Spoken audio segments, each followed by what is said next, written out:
Welcome to শায়রির ঘরোয়া রান্না। আজকে তোমাদেরকে আমি বানিয়ে দেখাবো একদম সহজ পদ্ধতিতে তিলের নাড়ু। আর তিলের নাড়ু বানানোর জন্য গুড় আর তিলের পরিমাণ যদি একদমই পারফেক্ট হয় তাহলে তো কোনো ব্যাপারই না এই তিলের নাড়ু বানানো। চলো তাহলে দেখে নিই যে রেসিপিটা কী করে বানাতে হবে।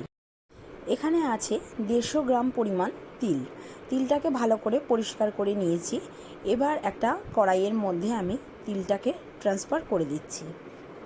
এখন তিলটাকে ভাজার জন্য গ্যাসের ফ্লেম কিন্তু লোতে রাখতে হবে, তাহলে তিলটার খুব সুন্দর একটা কালার আসবে আর তিলটা কিন্তু বেশ মুচমুচে হয়ে যাবে।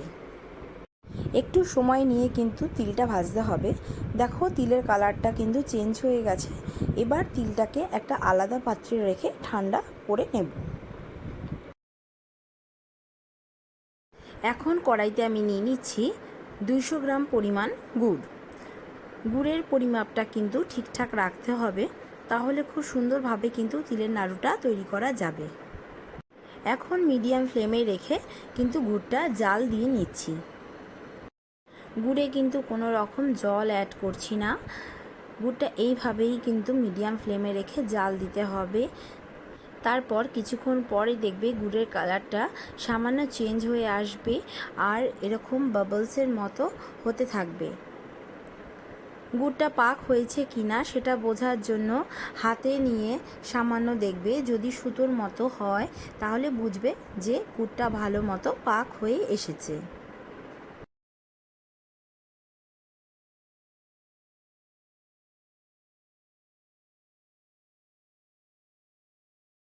পাক হয়ে গেলে ভেজে রাখা তিল ধীরে ধীরে গুড়ের মধ্যে দিয়ে গুড়ের সাথে ভালো করে কিন্তু মিশিয়ে নিতে হবে। এবারে তিলটা যে পাত্রে রাখবো সেই পাত্রটা কিন্তু আগের থেকে অয়েল ব্রাশ করে রেখেছি। তারপর তিলের এই মিশ্রণটা সেই পাত্রের মধ্যে ট্রান্সফার করে দিলাম। তারপর হাতের মধ্যে সামান্য তেল বা ঘি নিয়ে গরম থাকা অবস্থাতেই কিন্তু তিলের নাড়ু বানিয়ে নিতে হবে। অল্প খানিক নিয়ে হাতে চেপে গোল করে নিতে হবে। এইভাবেই বানিয়ে নিতে হবে তিলের নাড়ু। তাহলে বন্ধুরা দেখে নিলে খুব কম সময়ের মধ্যে সহজ পদ্ধতিতে কিভাবে তিলের নাড়ু বানিয়ে নেওয়া যায়।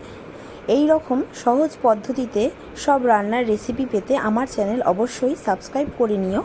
আর পাশে থাকা যে বেল বাটনটি রয়েছে সেটা ক্লিক করে অল নোটিফিকেশন অন করে দিও, তাহলে সব রান্নার রেসিপির আপডেট পেয়ে যাবে সবার আগে।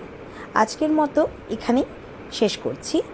আবার চলে আসবো আমি নেক্সট রেসিপি নিয়ে তোমাদের কাছে।